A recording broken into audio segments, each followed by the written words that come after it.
एक शख्स गाड़ी से उतरा और बड़ी तेजी से एयरपोर्ट में घुसा। जहाज उड़ने के लिए तैयार था। उसे किसी कॉन्फ्रेंस में पहुंचना था जो खास उसी के लिए आयोजित की जा रही थी। वो अपनी सीट पर बैठा और जहाज उड़ गया। अभी जहाज कुछ दूर ही उड़ा था कि कैप्टन ने ऐलान किया, तूफानी बारिश और बिजली की वजह से जहाज का रेडियो सिस्टम ठीक से काम नहीं कर रहा, इसलिए हम करीबी एयरपोर्ट पर उतरने के लिए मजबूर हैं। जहाज लैंड होते ही अब वो शख्स बाहर निकला और कैप्टन से शिकायत करने लगा कि उसका एक एक मिनट कीमती है और होने वाली कॉन्फ्रेंस में उसका पहुंचना बहुत जरूरी है। पास खड़े दूसरे मुसाफिर ने उसे पहचान लिया और बोला, डॉक्टर पटनायक, आप जहां पहुंचना चाहते हैं टैक्सी द्वारा यहां से केवल 3 घंटों में पहुंच सकते हैं। डॉक्टर ने उस शख्स का शुक्रिया अदा किया और टैक्सी लेकर निकल पड़ा। लेकिन ये क्या, आंधी तूफान और मूसलाधार बारिश ने गाड़ी का चलना मुश्किल कर दिया। फिर भी ड्राइवर गाड़ी चलाता रहा। अचानक ड्राइवर को एहसास हुआ कि वो रास्ता भटक चुका है।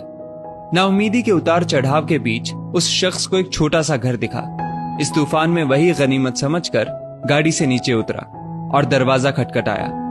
आवाज आई, जो कोई भी है अंदर आ जाए, दरवाजा खुला है।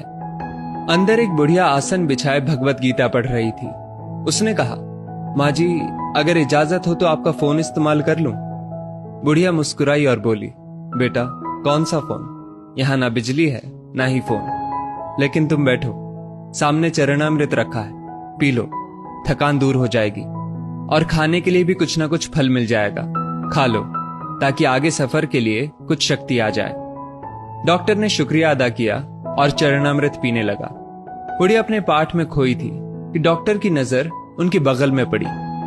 एक बच्चा कंबल में लिपटा पड़ा था जिसे बुढ़िया थोड़ी थोड़ी देर में हिला देती थी। बुढ़िया ने पाठ समाप्त किया तो डॉक्टर ने कहा, माँ जी, आपके स्वभाव और एहसान ने मुझ पर जादू कर दिया है।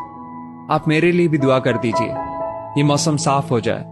मुझे उम्मीद है आपकी दुआएं जरूर कबूल होती होंगी। बुढ़िया बोली, नहीं बेटा, ऐसी कोई बात नहीं। तुम मेरे अतिथि हो और अतिथि की सेवा ईश्वर का आदेश है।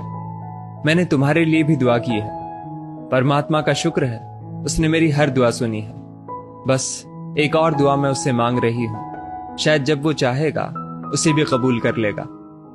कौन सी दुआ? डॉक्टर ने पूछा। बुढ़िया बोली, ये जो 4 साल का बच्चा तुम्हारे सामने अधमरा पड़ा है, मेरा पोता है। ना इसकी माँ जिंदा है ना ही बाप। इस बुढ़ापे में इसकी जिम्मेदारी मुझ पर है।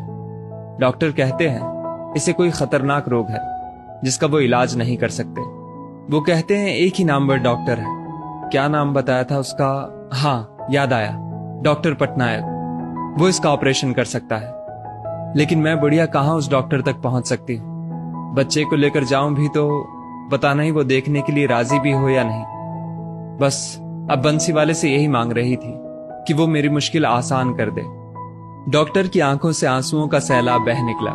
वो रूंधे कंठ से बोला, माई, आपकी दुआ ने हवाई जहाज को नीचे उतार लिया, आसमान पर बिजलियां कौंधवा दी, मुझे रास्ता भुलवा दिया ताकि मैं यहां तक खींचा चला आऊं। हे भगवान, मुझे यकीन ही नहीं हो रहा कि कन्हैया एक दुआ कबूल करने के लिए अपने भक्तों की इस तरह भी मदद कर सकता है।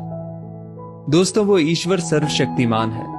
जहां इंसान बेबस हो जाता है वहीं से उसकी परम कृपा शुरू होती है। यदि इस वीडियो ने आपका दिल छू लिया हो तो इसे लाइक शेयर अवश्य करें और ऐसी बेहतरीन वीडियोस के लिए हमारा पेज जरूर फॉलो कर लें। धन्यवाद।